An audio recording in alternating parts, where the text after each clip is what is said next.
اور جو ظالم ہوتا ہے وہ بھی آتا ہے. کیسز میں ایسا ہی ہوتا ہے. جب بھی تاریخ ہوتی تھی یہ پتا ہوتا تھا ارسلان اور رفاقت کو کہ آج ڈیٹ ہے, آج آنا ہے سائرہ نے.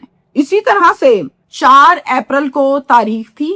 اب فیروز والا جب اس کی تاریخ تھی تو جانے سے پہلے والدہ نے یہ کہا کہ آج میری طبیعت بہت خراب ہے, میں آج نہیں سفر کر سکتی رکشوں میں, آج اکیلی چلی جاؤ, اگلی دفعہ میں چلوں گی. ہمیشہ جب بھی یہ تاریخ پر جاتی تھی تو ماں اور بیٹی اکٹھے جاتے تھے. یہ اکیلی چلے گئی. پیشی اٹینڈ کی, فون کیا ماں کو کہ اماں آج پھر تاریخ پڑ گئی ہے اگلی. ماں نے کہا چلو کوئی بات نہیں. کہتی ماں اچھی خبر بھی ہے, وہ یہ کہ مجھے ارسلان کا فون آیا تھا, کہتا ہے کچہری میں رکو, میں بچے لے کر آ رہا ہوں, مل لو آج بچوں سے. تو ماں میں بڑی خوش ہوں, 6 مہینوں کے بعد آج بچوں کا چہرہ دیکھوں گی. ماں نے کہا اچھا چلو صحیح ہے, اللہ خیر کرے گا, اللہ بہتر کرے گا. فون بند ہو گیا. 2 گھنٹے بعد ماں نے کال کی, سائرہ کو فون نہ گیا, بیل نہ گئی, پاورڈ آف. ماں سوچنے لگی اچھا چلو آتی ہوگی, راستے میں ہوگی. لگ جاتا ہے ٹائم, اور مزید کچھ ٹائم گزرا, شام ہو گئی, ماں پھر پریشان. ماں نے پھر فون کیا, فون اس دفعہ بھی پاورڈ آف. رات ہو گئی, سوچنے لگی کہیں ارسلان نے کچھ کرنا دیا ہو غلط میری بیٹی کے ساتھ.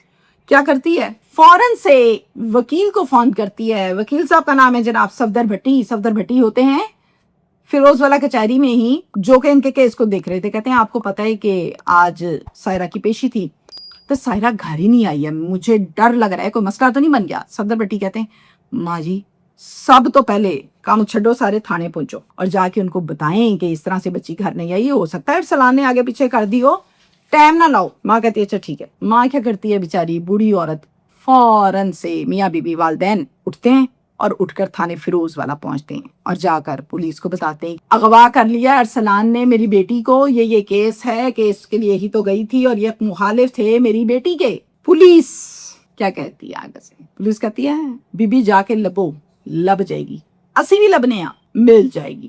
ماں کیا کرتی, مجبور تھی, واپس آ جاتی, ڈھونڈتی ہے, کوئی ایسا پتا نہیں. اگلا دن چڑھ گیا, پھر فیروز والا تھانے آ گئی, آ کے کہا صاحب جی میری سائرہ نہیں جے لبی. صاحب جی کیا کہتے ہیں, کہتے ہیں بی بی کتھے رہندے ہو, کہتی لاہور سبزہ زار. تو اڈا کیس تھانہ سبزہ زار چ لگے گا, اوتھے جا کے پرچہ کٹاؤ, او کرن کے کام ایتھے دا نہیں بنتا. ماں کہتی اچھا پتر ٹھیک ہے.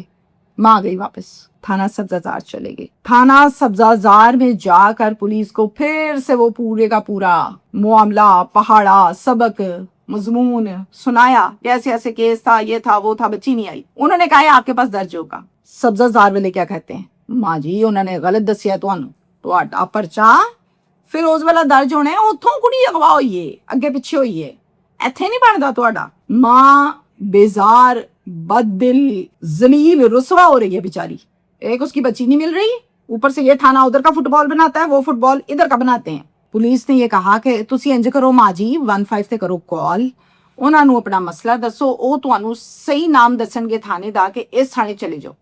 ماں نے فون کیا 15 پر اور بتایا اپنا مسئلہ, تو 15 والوں نے ریکمنڈ کیا کہ آپ کا کیس درج ہوگا تھانہ شاہدرہ میں. تھانہ شاہدرہ میں درج اس لیے ہوگا کہ فیروز والا کچہری کے باہر کا جو علاقہ ہے وہ تھانہ شاہدرہ کی حدود میں شامل ہوتا ہے. ماں نے کہا اچھا چلے صحیح ہے. رات بہت ہو چکی تھی, سوچنے لگی کہ صبح جا کے درج کراؤں گی. ابھی وہ بیچاری پرچے ہی درج کراتی پھر رہی ہے, ادھر ادھر ادھر ادھر. 6 اپریل کو گئی شاہدرہ تھانہ, ساری بات بتائی اور جناب پرچہ درج ہوا. ایک اغوا کا مدعیہ بن گئی والدہ, اور پھر اس کے بعد گھر کو آ گئی لاہور.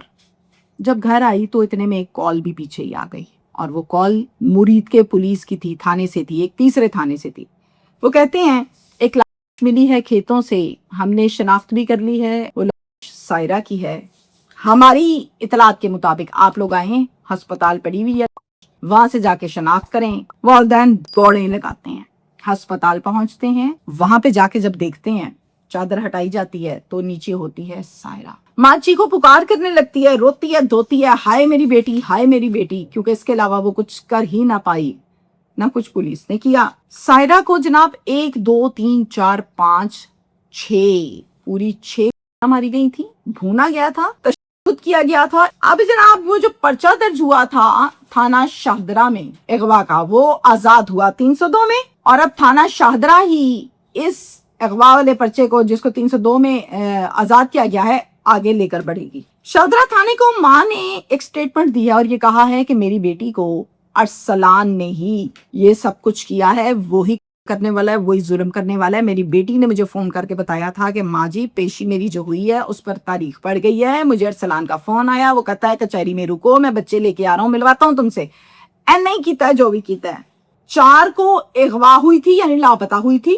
2 دن کے بعد ملنا, اور ان 2 دنوں میں میری بچی پر تو دھوا مار پیٹ ہوئی ہماری, اور انہوں نے پھینک دیا میری بچی کو اٹھا کے کھیتوں میں. یہاں تک ہے کیس میرا. میسج پھر ایک یہاں پر یہی دوں گی, جب پہلی مرتبہ 2 گھنٹے بعد نہیں ملی, آپ نے پھر کال کی, پھر آپ نے وکیل کو کال کی, وکیل نے کہا تھانے پہنچو, ماں پہنچی. ایک غربت کی زندگی میں جب آپ کے پاس پیسے نہیں ہیں, وسائل نہیں ہیں, آپ رکشوں میں دھکے کھا کے لاہور سبز بازار سے پہنچتے ہیں دوسرے حدود میں, دوسرے ڈسٹرکٹ میں, تو سب سے بڑا عذاب اور مشکل کام تو یہ ہے, آپ پہنچ جاتے ہیں. اس ٹائم بنتا یہ تھا کہ دستی پولیس درج کرتی ایک پرچہ, اور پھر ساری رات ڈھونڈتے اس کو, سورسز استعمال کرتے, شاید نہ ملتی, زندہ مل لی جاتی. جب وہ بتا رہی ہے کہ میری بیٹی نہیں ملی ہے, پیشی تھی, اس نے فون کر کے اس کو کہا پیچھے رہ کے گیا, بھئی اس بندے کو چیک کر لیں, وہ بندہ کدھر ہے کدھر نہیں ہے, ہو جائے گا مسئلہ سیدھا.